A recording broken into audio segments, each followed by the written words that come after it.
So today we're joined by Anton Vincent. Again, you might recall Anton came on previously and talked about code switching and authenticity.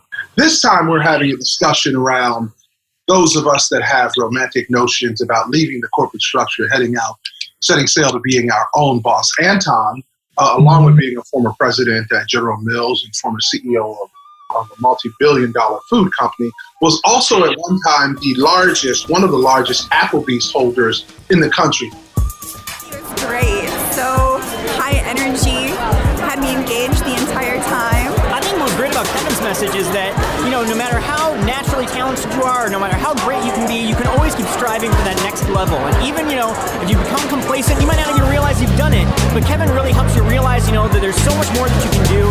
If you take a step back, really reevaluate what you're doing and what you're not doing, you can take it to the next level. I loved his message about God's gift to you and your gift back. And he's just so down to earth and just a helpful, wonderful man. Really, I think you can put him in front of anybody and you're going to be inspired, you're going to be motivated, you're going to want to go out there and you're going to want to start, reaching for that next level today. Hey, thanks so much for joining in to the Leadership is Personal podcast, bringing you real-world solutions to real-world challenges in anywhere from 3 to 10-minute increments. Leadership is personal. Here's the better results. Anton, welcome back to the podcast. Oh, thank you for having me, Kevin. I appreciate to be back on. I will tell you that you happen to be one of our most listened to podcasts that we had in the past. So it only seemed right that we have you back on, especially considering the topic that we're covering, around being an entrepreneur versus being a corporate guy. And you've been, sort of at the helm and at the top in both of those arenas. And so I thought it extremely valuable to get your insight. Why don't we jump off with a quick question, and maybe you tell us a little bit about the entrepreneurial endeavor that you were in. Yeah, I've been fortunate enough to be a part of a couple of entrepreneurial endeavors, and it was interesting. Mine came about at least the first one came about in a very, very different way. I had been at General Mills for the better part of 4-ish years. Was starting to hit up amongst that sort of 5-year mark where I knew whatever I earned to that point was vested. So whatever notions of freedom I had were starting to sort of burnish within me, so to speak. And one of the things that I had always done, even as a younger person, was had always had entrepreneurial interest and had done smaller, very smaller things. But I would say that my mindset, even being a sort of big corporate guy for much of my career, was always entrepreneurial. That was sort of how I lived. That was sort of how I thought about life, how I thought about business in particular. And, a friend and a former colleague of mine was in a different industry, was in the restaurant industry. And her and I sort of saw the world the same way and had decided to create a concept during that time. There was quite a bit of M&A activity, both on the food side as well as in the restaurant side as well. And we thought that, with the skills that we had, primarily being sort of younger, sort of CPG professionals and leaders, that we felt like we could add some value to either purchasing some of those assets that were moving around or potentially, participating on the investment side. More as sweat equity because we obviously didn't have a lot of wealth and assets at the time. And so we put our heads together to do that. And interestingly enough, probably the second or third deal we tried to get into, it worked. Interestingly enough. Yeah, it worked. I don't know if it was because we were geniuses or not, because that probably was not the case. But here's what happened. The largest franchisee in the Applebee's international system, a company called Apple South, they're now called Avato Brands. They owned about half of the Applebee's franchise system. Which was at that time roughly 300 restaurants. And they had made the decision that they were going to divest the interest in all 300 restaurants. Wow. Essentially setting up an auction, about a 44 market auction, to potential buyers. And so we had cultivated some relationships over time and had presented a case to a couple of investors that we knew on the East Coast, who happened to be African-American attorneys. They bought it. We decided to put a group together and we went and participated in the auction. And we focused our interest on two markets, both in the southeastern part of the United States. Continued to do good due diligence, decided to release our interest on one because we saw something that we just didn't like. And then we focused on the one we ended up purchasing, which was essentially the Memphis DMA, which included about 13 restaurants in the Memphis and let's call it Southeast Tennessee area. It included 2 restaurants in the northern Mississippi area, which is really a part of the Memphis metro. And then there was one under construction in the northern part of Mississippi as well. And so we went off and, created an investor deck and presented ourselves to the Applebee organization. And long story short, we were approved. We got the deal done. We got the deal financed. And within a matter of about 10 months, we were restaurateurs. We were sitting on top of a 18-unit restaurant. Right at that time, roughly about $35 million business. But in a very important market, and we felt like there were some things we could do to go and build value in the enterprise, and sort of off we went. Wow. So tell me something.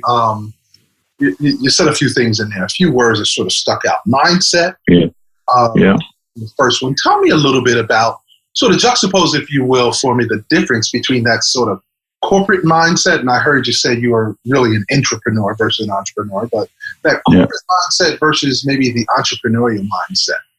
Let me understand. It's a good question, Kevin, and I do think that they are two different mindsets. That's not to say that they can't coexist, because I believe they can coexist, but I do think that they're a thing. There's a corporate mindset, there's an entrepreneurial mindset. And, I think one of the things we had to do was to really get ourselves out of the corporate mindset, because we were essentially corporate people. Mm-hmm. And, we're used to having a lot of resources, used to having a lot of information, used to having a lot of really smart people around us, to help us to figure out things, to debate, and to come to what we hope to be really good decisions in terms of moving the business forward. And I think one of the things that's very different in an entrepreneurial environment is, first of all, I'd say the concentration of what I call intellectual value. When I was in a big corporation, I could look around and see 20, 25 smart people staring me in the face and challenging me, which was great, very stimulating, and we did great things. But in an entrepreneurial situation, oftentimes you don't have that. And so you may have, sort of 1 or 2, or maybe 3 key people that are decision makers. And they're the ones that you're sort of bouncing things around. So I think part of it is just having sort of what I call intellectual concentration, and having to build a sense of objectivity in terms of what you do every day. I think is really, really, really important. And then this is a term I think I'm trying to coin, but I would say it's a controlled grind as an entrepreneur. Because a controlled grind, because you're always on the grind, because you're the one that's putting 150% to what you're doing every day. But also, you can't run yourself crazy either, because you're not going to be good to your employees, you're not going to be good to your partners, you're not going to be good, in your personal life. So it is a sense around how do you understand how to be super productive without going crazy and without creating chaos in your environment. Haven't learned that controlled part yet. There's a grind for sure. It is a grind for sure.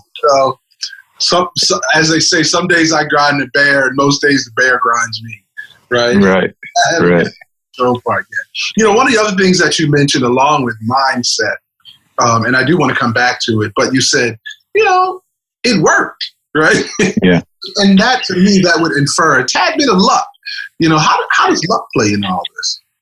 Well, it's interesting. I'd say, luck plays into everything, regardless of what kind of situation you're in, large company, entrepreneur, or emerging company, what have you. But I think, and this is one of the things I tell entrepreneurs as well, which is my second entrepreneurial venture, is that you have to be prepared for success. Because, everyone spends a lot of time, even people who are trying to be helpful, spends a lot of time telling you, how tough it's going to be. And don't get me wrong, it's tough. It should be tough. Anything worthwhile is going to be tough. But people very rarely give you advice of, okay, but you got to be prepared when you get the big phone call, the big order, the yes you didn't think you were going to get, and you got to be prepared to execute. I spend a lot of time with smaller companies, more emerging companies, and literally the first thing I tell them is, okay, if Walmart calls, are you ready to take the order? Right? Let's stay in that frame of mind versus, I'm spending half my day doing a highly administrative thing. Yeah. So, I do think you have to be prepared for success. Now, that's not to say that success is going to meet you every day, because it's not. But you do have to be prepared for, all the things you've been building to. At some point, it's going to hit in some form or fashion. And I hate to say that, I've seen it work and not work on both sides. I've seen people prepared and ready to walk through that door once it opens. I've seen people be totally surprised that what they're telling people is moving the ball, and they're not prepared to execute. Mm-hmm. And sometimes you don't get a second chance. Right. And so that's one of the things I'm pretty fervent about when I'm trying to counsel some of these smaller companies, is that, you're always working on your business model. You're always trying to get the next sale. You're always trying to get the right kind of exposure for your enterprise and get to sometimes the right investors, sometimes the right customers. But you got to be prepared to execute, because somebody's going to say yes. Somebody's going to give you a chance, and you got to be ready to walk through that door. Gotcha. Totally get it. So if you're thinking back now to when this happened, first question, how did you know it was the right time to jump from corporate America? Especially considering the whole vested and golden handcuffs thing. How did you to bounce out? Well, I think it was pretty natural to me, because it was driven by an opportunity. Like I said, I knew myself enough to understand what kind of person I was and what kind of things that I felt I could add a lot of value to, whether it was a large company or a smaller situation. And so I was pretty confident on that. But sometimes, our opportunity finds you. And, we created this, very small company that was going to position itself to be in the conversation. I thought we were quite successful in that. And then, we were there when something popped. Gotcha. And we were smart enough, and fortunately had been networked enough that when it popped, we could put something together. Because, exactly. We weren't wealthy people, but, we knew people who had money. So we knew how to access it. And I think we knew how to put together a fairly compelling story to help people see what we saw and try to close on an opportunity. Yeah. I was reading something. I don't remember exactly what it was. I forget what book it was, but one of the things you talked about was helping people to see what you're saying. And so this may call more on your sort of marketing expertise, but as I think about entrepreneurs and being an entrepreneur and, talking to them and that sort of thing, one of the things that I find many of them are skilled at is helping people to see what you're saying. Talk to me a little bit about, how that went, because of course, if you're going to purchase 18 Applebees, you got to really be able to tell a compelling story and help people to see your vision. So help me to understand what that process might look like, or for someone who's listening and is thinking about jumping out there. Yeah, and that's a really good question, Kevin, because I think in our case, it was a bit easier. I mean, we were buying, obviously, an established brand. At that time, Applebee's probably ran, $30, $40 million in annual advertising. So you knew what it was, you knew what it did. What you couldn't see as a consumer is, okay, but what is the business model behind it? So I think the concept of saying, hey, look, we want to be a franchise in a well advertised, well run franchise organization. That wasn't a big sell. The trick was, all right, look, I'm an investor. I can put my money in any number of things. Help me to understand why I should put it in this. And so I think some of it comes down to the concept itself and being very straightforward and clear about that concept. And the second piece, again, you're talking to investors. They're in it to make money. They're not in it to meet some kind of, social outcome, generally. So you have to make the financial story as well. And I'd say, fortunately, the people we were connected with, they had been in some of these spaces before. So they had a general starting point around what good looked like from a financial and investment perspective. Gotcha. And then it was more of a function of actually selling them on the business model. Obviously we're paying for something. If we were successful in paying for it, it would be turned over to us, and then we'd have to go and generate value on that investment. So pretty basic exercise. So I think it quickly turned to not what, but how. And then I thought we were pretty clear, because, that was what we did. All our lives at that point was to, sell things, put business plans together. And so I thought we were pretty clear in terms of what that looked like. And then how we expected to get into the investment, how we expected to drive value, and then, what an exit point could look like. So what I heard you say in that statement was that you had already networked and you had the relationships before you actually needed them. Correct. That's a key point that I seem to hear running as a theme in what you're saying. Make certain that as you entertain this romantic notion of stepping away from the corporate gig and into an entrepreneurial endeavor, make certain that you network before you needed it. The business model, I heard that as a recurring theme, ensuring that that you have the business model that's sellable and seeable. Correct. And good operations, I guess I would say. Yeah, not only good operations, but just, and again, depending on the clarity of your idea, you have to make it as simple as possible. I do a lot of tech investing, and if you talk to certain technologists or certain scientists, I mean, they can tell you all the deep science, and investors are like, "Yep, I'm glad you know that," but I need to know some specific things. Because most investors can work their way through a concept and try to understand that, but in large part they are investing in the entrepreneur, and the entrepreneur's ability to execute exactly. They're investing in the entrepreneur's ability to execute what they see. So they need to have a functional understanding, but you don't need to sell them on sort of A to Z in terms of how it works. But you need to sell them on the basics, the business model, and ensuring that if they bite on those two, then an investor's always next question is, okay, I might believe the first two things, but now you got to convince me that you're the person to execute what you just told me. Right. I don't go looking for somebody else to invest my money. Yeah, exactly. Yeah, because I might like your idea, I just might not like you running it. Right.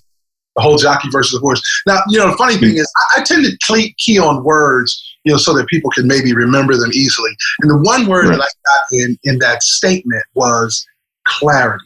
And quite honestly, I think that's the hardest thing. I think that's actually extremely difficult. Clarity. Yeah, it's difficult because I think the one great thing I've learned about being an entrepreneur, at points in my life and being around entrepreneurs is they see it. I mean, they get it. They got it. It's in their blood. But the good ones can make it simple for you. Got you. Right. They can make it simple. Because, again, I've met some brilliant entrepreneurs that just, rocket scientists. And I'm just like, yep, I don't need to know about the rocket science. I just need to know how you're going to get from point A to point B. Right. Pardon me? And how to make money at it. Yeah, and how to make money at it. And again, they usually get there. It's just that, I'm getting back to your clarity point. It's just, especially as you're talking to investors, I think it's really important to, understand the investor mentality first and foremost. If you're looking for investors, and many entrepreneurs are, if you're looking for investors, understand the investor mentality. Everybody that has money is not necessarily the ones who should be investing in you or your venture. So you want to get a clear understanding around who do you want? What type of people do you want investing in your venture? Because at the end of the day, it is a people business. Investors are investing in people, and they're investing in an idea or asset. And to some extent, how that triangle works is sort of the magic in it all. And I think for a lot of entrepreneurs, especially first time, it's just take some time to study, to understand, to not only understand your concept, but understand what kind of investing partner you may want to sort of grow it over time. That's just going to be very important. I always tell people the money is the commodity. A lot of money out there always is, regardless of economic environment. But, a really good investor can be a really good partner, can help your business grow, not just provide the money. So pull on that string a little bit. Help me to understand, when you say, what kind of investor do you want? What do you mean? Yeah, I think a couple things. First of all, generally, I'm talking more individual angel type investors now, not funds and so on and so forth, but people who you'd be seeking for sort of startup capital. Generally people invest in a zone, and that zone is generally something they know about, right? So me, I have a lot of food in my background, so I understand food quite well. I understand how to source it, how to make it, how to market it, how to make money out of it. And so I'm going to have a lot of understanding and insight around, as a potential investor, where I can add value. Mm-hmm. And I'm going to be able to sniff out what can work, what can't work, what can scale, what can't scale, what kind of potential problems you're going to see coming to a marketplace or several marketplaces and things like that. So I can provide value. I can provide context. I can can help them not make mistakes that's going to cost them potentially a lot of money, right? And so, so at that point, I'm much more than just someone who's providing capital. I am someone who's providing capital and some sense of consultation and some sense of help along the journey, which is intellectually, which is worth a lot. Because again, generally entrepreneurs have a great line of sight around what they're trying to get done and generally how to get there. But they don't have as good an insight around what can shut them down. Right. And what can make bankrupt. Imagine think nothing, right? No, nothing. Not necessarily. And especially, especially you're talking about corporate people, because, they have some sense of business background or some sense of domain expertise. And so there's an understanding around how the marketplace looks. But again, back to, I think the original thesis of this talk is that, that's how it works in a multi-billion-dollar company. If it's just you, there are real obstacles, particularly operationally, where you need to really sort of think through them so you can live to see another day. Yeah. Clearly, I understand that. We've had a number of those conversations. Here's a question for you, though, Anton, because, by virtue of your introduction, people heard that you were there, you've gone back. What made you go back into the corporate structure? Yeah, it was very interesting. Unfortunately, my very first entrepreneurial ventures with Applebee, it didn't end well. My partner, we were very good friends, and we sort of started this thing together. We attracted investment, but it didn't end well. There was a lot of infighting, a lot of politics on both sides. I wasn't the innocent party in that, by the way. So it just didn't end well. And I had an opportunity to go back to my prior employer. Actually, they reached out, and it was someone who was very high up in the organization who had been a mentor of mine, and it was at a time in my personal life that particular opportunity was very, very attractive to me, because at the time where I went back in, this was 2000, the tech bubble hadn't burst yet. I was going to go into my next entrepreneurial thing, but I had a child on the way, and a wife that wasn't really happy about being in the Deep South. But it was really a blessing. I always tell people that it was probably the best. I made two really good decisions in a short period of time. I made a good decision to leave because it was something I would do again. But I made a really good decision to return as well. And when I returned, I stayed for another 15, 16 years. So it was well worth it. And I think I was a better leader going back in than when I left. Substantially better leader going back in than when I left. Why were you a better leader? Well, I think it was a couple things. Being an entrepreneur, your most valuable commodity is time. And you get really good at understanding what's going to add value and not going to add value. You get very good at making decisions quickly because you have to.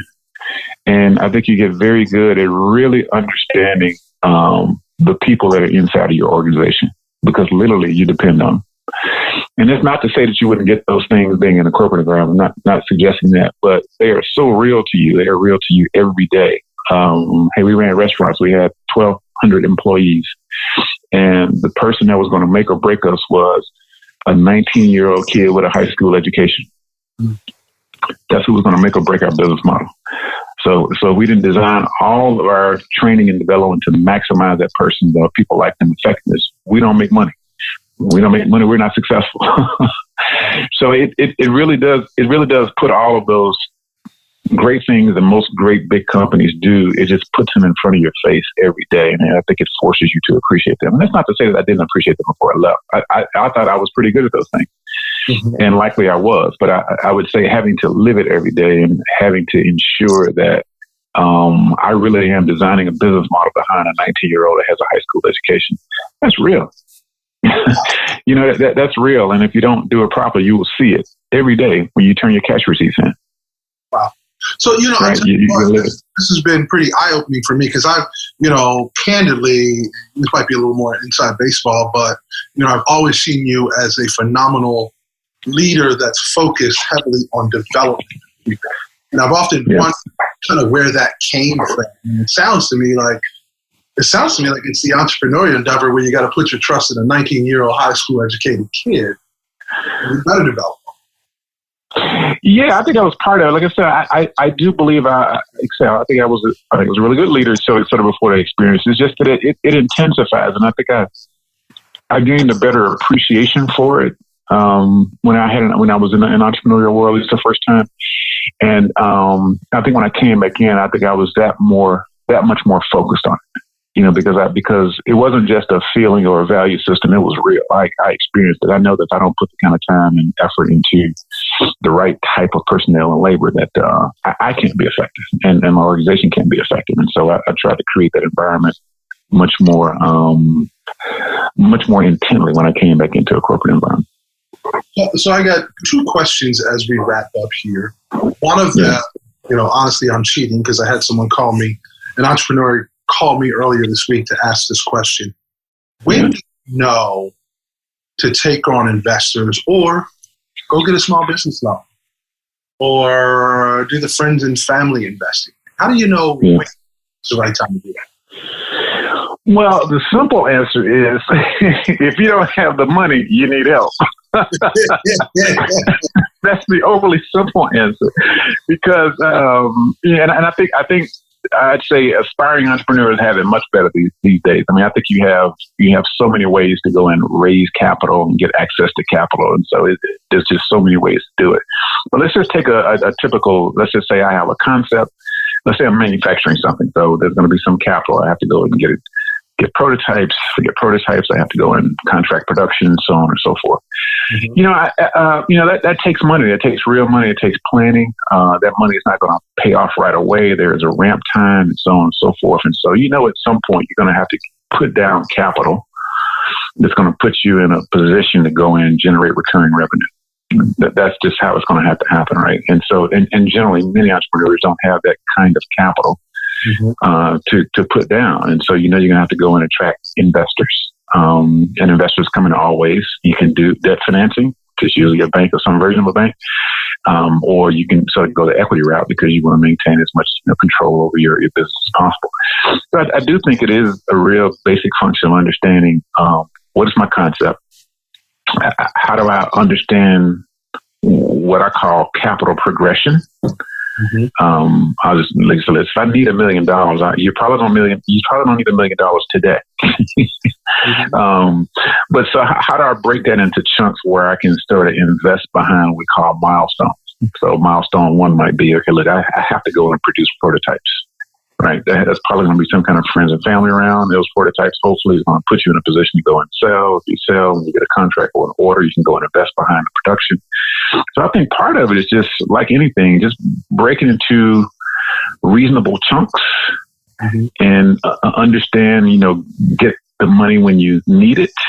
And I always tell people, ask for the money that you need. Don't try to bootstrap it, because sometimes bootstrapping can work. When I say bootstrapping, I don't mean in the classical sense. I mean in trying to go out and get the least amount of money possible. Mm-hmm. Because in these kind of situations, you need money to float you. You need working capital. Things don't happen in a very serial and timely manner as it relates to your bank account. Right. So don't be afraid to ask for what you need. Just be able to defend why you're asking for what you're asking for. And again, for investors who've done this, they get it. And many of them will tell you, you're not raising enough money. Gotcha. Like you'll be out of money in 60 days. You might want to ask for more. So I think those are the big things. Understand what you need. Don't be afraid to ask for what you really need. And then again, break it into pieces. Especially people who invest, they understand, quote unquote, serial financing and understand that. And I think that's going to build credibility as well, because that lets you know that you understand your business model, you understand how to inject capital, and you understand the sensitivity around, how your business model works in terms of generating revenue. Mm-hmm.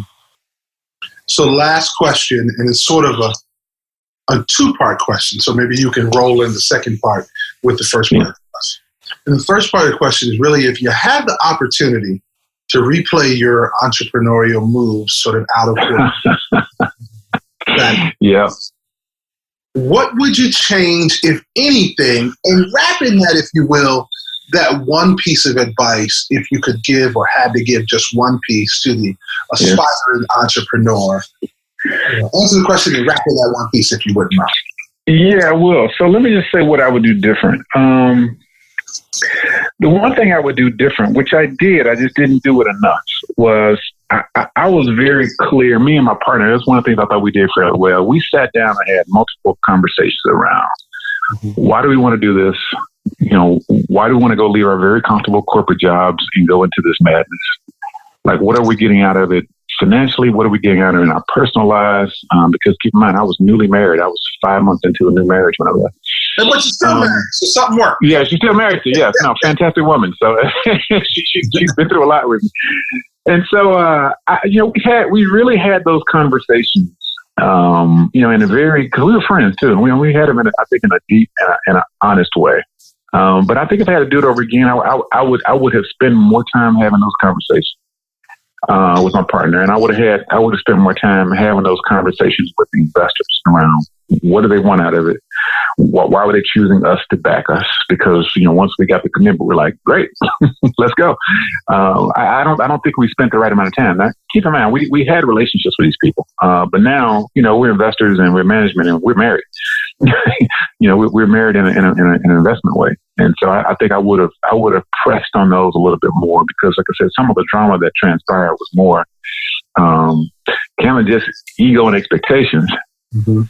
And I don't think some of it we could see, I could see coming, some of it I couldn't see coming. Mm-hmm. And so I do think one of the things I would have done was just to sort of press a little bit more on, okay, why is everybody going in on this? Right? Because the opportunity was great. It was great when we brought a great opportunity to them. We got them into an investment, we think, in a very efficient way financially. And there was opportunity to go and grow value. So that's the one thing. So the last thing I would say on one piece of advice, a part of it is just my personal mantra, is this: do it, man. Don't overthink it. If you really think you have something, vet that with someone, because especially coming from a corporate perspective, you're smart. You've been around smart people. Take advantage of those resources. Reach out to people that you trust, that you think will give you an objective point of view. Force them to vet what you're doing. I think if you do that exercise in a very objective way, in a very thorough way, and on the back of you still feel like you got something, hey, go out there and do it. And I would say you don't have to go and sell everything and go full in. There are ways to get into this that don't present sort of the ultimate risk, which is bankruptcy, right? Mm-hmm. So I'd say go for it, but do it in a very smart way. If you're coming from a corporate situation, you have a lot of resources around you that can give you guidance, can give you counseling, can give you insight, can be maybe a source of capital at some point. But I'd say do it. Don't second guess it, man. You want to vet it. You want to vet it because, hey, we're all smart people. We all think we got a great idea, but sometimes that's just not the case. Sometimes it's not that good. Sometimes it's not that differentiated. So I'd say do your due diligence, do it in a very objective way, have a thick skin, because I think one of the things that I think benefited me is I have people who can give me some really tough feedback. Mm-hmm. And, sometimes they are unmerciful, but you rather have the tough feedback than lose money because you weren't listening. Right. Wow. Right. So I say do it, but do it in the context of being vetted. And back to the point we were making earlier, you're going to always need people to help you. So the time to develop that is right now, right? Before you decide to leave corporate America. And usually people who are thinking about it, they're thinking about it for a while. This is not something that's on a whim. You're going to be thinking about it for 2 or 3 years, maybe longer. But if you're thinking about it, your heart is telling you to go do it. So you need to move from thinking to doing and figure out what doing means for you, right? And put a plan together and execute. Well, we've heard it right here from Anton Vincent, who's had success as an entrepreneur. Corporate structure. It certainly brings a lot of insight and expert tutelage in both of those. Anton, thanks a lot for spending the afternoon with us. And as always, we look forward to having you back. All right. Thank you, Kevin. If you join us here each and every week, you'll get a tidbit of information and insight that'll help you be the best version of yourself. Come back next week. Be sure to join us on Facebook within the Facebook group. Check us out on Twitter and on Instagram. Kevin D. Wright. Look us up. Check us out. Link to us online. Love to hear from you. Unlike some of the other podcasts, I want to hear directly from you, and I will answer your question. There's no question too tough, so together we can solve it. Stop back and tell a friend. Leadership is personal. Here's the better results.